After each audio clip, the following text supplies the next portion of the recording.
नमस्कार मित्रांनो, अभ्यासवाणी या चॅनलवर तुमचं स्वागत आहे. अभ्यासवाणी रोज अभ्यास रोज प्रगती. एमपीएससी कंबाईन ग्रुप सी ची जाहिरात प्रसिद्ध झालेली आहे आणि फॉर्म भरायला सुद्धा सुरुवात झालेली आहे.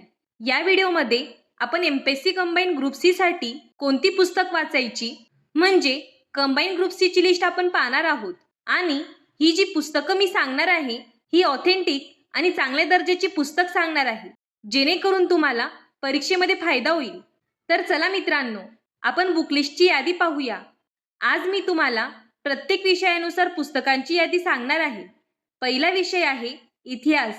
आता इतिहासमध्ये आपल्याला फक्त आधुनिक भारताचा इतिहास आणि आधुनिक महाराष्ट्राचा इतिहास करायचा आहे. मग आता यासाठी स्टेट बोर्डमध्ये आधुनिक भारताच्या इतिहासाचं पुस्तक आहे, ते तुम्हाला वाचायचं आहे. ते वाचून झाल्यानंतर समाधान महाजन सरांचं पुस्तक आहे बघा, इयत्ता 11वीचं जुनं इतिहासाचं पुस्तक आहे, त्यामधून आधुनिक महाराष्ट्राचा इतिहास करायचा आहे. तर लक्षात आले, स्टेट बोर्ड आधुनिक भारताचा इतिहास आणि त्यानंतर समाधान महाजन सरांचे एक पुस्तक करायचं आहे आणि इयत्ता 11वीचं जुनं पुस्तक ज्यामध्ये महाराष्ट्राच्या इतिहासाची माहिती दिलेली आहे. 11वीच्या नव्या पुस्तकात महाराष्ट्राचा इतिहास नाही, जुन्या पुस्तकात आहे. हे झालं इतिहासाच्या संदर्भात 3 गोष्टी. आता भूगोल या विषयासंदर्भात माहिती द्यायची झाली तर तुम्ही इयत्ता 3री ते इयत्ता 11वी पर्यंतची स्टेट बोर्डची सगळी पुस्तकं वाचा. त्या व्यतिरिक्त AB सौदी यांचं महाराष्ट्राचा भूगोल आहे, ते वाचा. त्यानंतर अर्थव्यवस्थेसाठी कोणती पुस्तकं वाचायची ते बघा. तर त्यासाठी रंजन कोळंबे सरांचं पुस्तक छान आहे, भगीरथ पब्लिकेशनचं, आणि दीपस्तंभ पब्लिकेशनमध्ये देसले सर यांचं. अशी 2 पुस्तकं आहेत. दोन्हींपैकी कोणतेही तुम्ही वाचले तरी चालेल. आता चालू घडामोडीमध्ये पहा.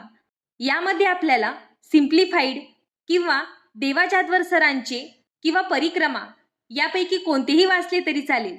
तसेच राज्यशास्त्रासाठी एम लक्ष्मीकांत यांचं पुस्तक मराठी भाषेमध्ये के सागरने ट्रान्सलेट केलेले ते सर्वात बेस्ट पुस्तक आहे. ते नाही भेटलं तर कोळंबे सरांचं आहे, भगीरथ पब्लिकेशनचं. पण एम लक्ष्मीकांत भेटलं तर ते सर्वात बेस्ट आहे, के सागर पब्लिकेशन, मराठी भाषेमध्ये ते ट्रान्सलेट केलेलं आहे. त्यानंतर पहा सामान्य विज्ञान. यासाठी तुम्ही इयत्ता 7वी पासून ते इयत्ता 10वी पर्यंत म्हणजे 7वी, 8वी, 9वी, 10वी ही पुस्तकं आधी व्यवस्थित वाचा.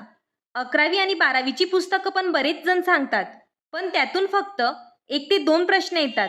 जास्त प्रश्न हे 7वी, 8वी, 9वी आणि 10वी मधून येतात.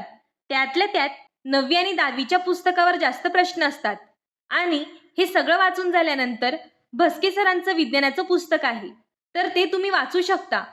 अंकगणितासाठी आणि बुद्धिमत्तासाठी तुम्ही सचिन ढवळे सरांचे पुस्तक वापरू शकतात.